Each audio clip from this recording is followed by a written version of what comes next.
Have you ever met someone whose words calmed you instantly, like a breeze in a chaotic room? Have you also encountered people whose speech, though cavil, carried sharpness, agitation or unease, leaving you drained? Why does the tone of someone's voice seem to reveal more than just language? Welcome back to the channel, my friends. It's always a gift to have you here. Today, we'll explore a surprisingly profound question. Can you tell if someone has a connection to the Buddha simply by the way they speak? In spiritual traditions, especially within the Dharma, speech is not just communication, it's energy made audible.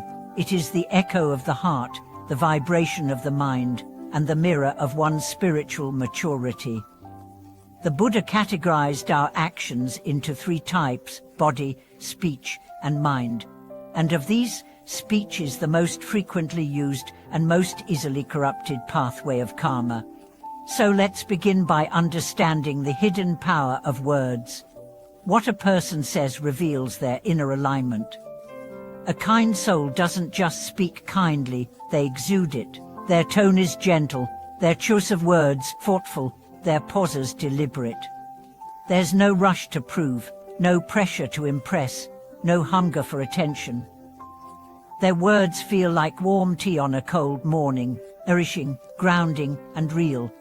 And then there's the other kind of speech, the kind that pulls at your nerves. Even if the content seems harmless, there's something in the vibration that disturbs. It's fast, sharp, dismissive, sarcastic, or performative. You sense the ego behind the words before the meaning even lands. This is the difference between speech that arises from Buddha nature and speech that arises from delusion. So can we know who is spiritually connected just by hearing them? Not always, but often, yes. Let's explore why. The speech of someone with deep Buddhist roots tends to follow four qualities: honesty, gentleness, unity, and depth. First, honesty. In Buddhism, not lying is more than avoiding falsehoods. It's about alignment. A person whose inner world and outer words match, even in uncomfortable truths, resonates with authenticity. Their speech carries weight, not in volume but in presence. When they speak, others listen not out of fear or force, but because truth has its own gravity. Second, gentleness. Speech that carries the Buddha's imprint is soft without being weak. It doesn't provoke, it doesn't attack, it doesn't gossip, it uplifts, it allows space for silence. It asks more than it declares, and even when it must point out errors, it does so with grace. There is a famous story about a young monk who insulted his elder brother out of frustration. The elder didn't reply for days. Then, when he finally spoke, he said, "Brother, when your heart returns to peace, may your words follow." The younger monk broke down in tears, not from guilt, but from the deep realization of how sacred speech should be. Third, unity. Right speech doesn't divide. It doesn't speak one way to one person and another way behind their back. It doesn't entertain drama, fuel conflict, or manipulate facts for personal advantage. Someone with deep Buddhist connection seeks harmony even when disagreement arises. They bridge, not split. They resolve, not stir. They use words to build, not break. And finally, depth. This quality is the hardest to define, but the easiest to feel. When someone speaks with spiritual depth, even if they say simple things like breathe, be kind, or listen, those words echo. They stay with you. You don't just remember them. You reflect on them. You carry them. Why? Because they come not from intellect, but from realization. There was once a woman who had no formal education in Buddhism. She never read sutras, but she prayed every day, cared for others selflessly, and spoke rarely. One day, a young man in grief came to her. She didn't offer grand teachings. She just said, "Pain will always arrive, but you don't have to feed it tea." That sentence shifted his life. He stopped nurturing his sorrow and began nurturing his strength. Words like that don't come from books. They come from soul. Now contrast this with someone who has memorized entire texts but speaks with pride, superiority, or judgment. There's no light in their words, just noise.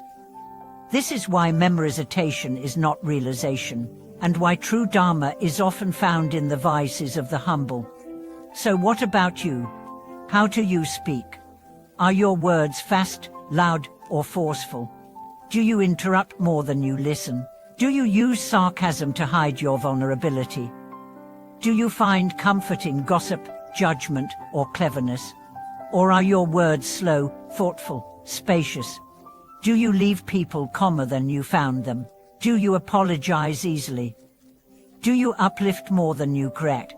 These are not just communication styles. They are spiritual indicators.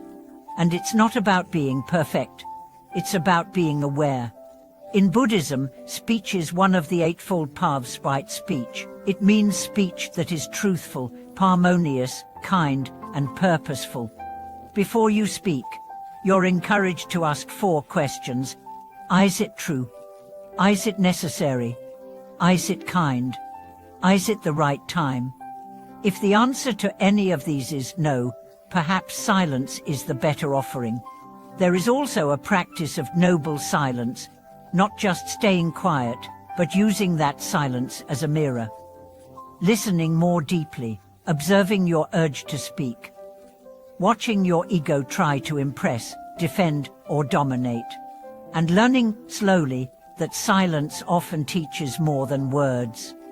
One monk said, "Every word is a brick. You can build a temple or a wall. What are you building?"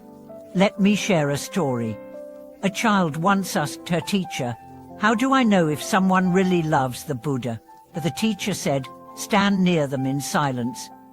If you feel safer, they do. If you feel judged, they don't."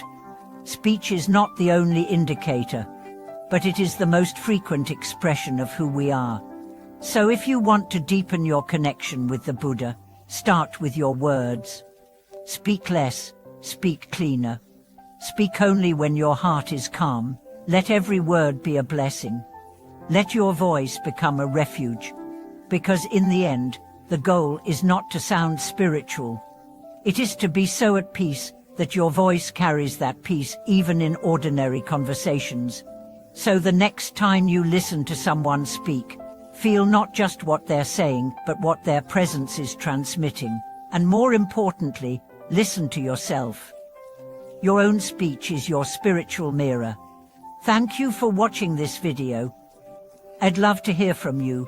Has someone's words ever changed your life? Or have you realized something about your own speech? Leave a comment below. Like, subscribe, and share this video with someone who speaks with a heart of gold. May your words become your practice, and your silence your sanctuary.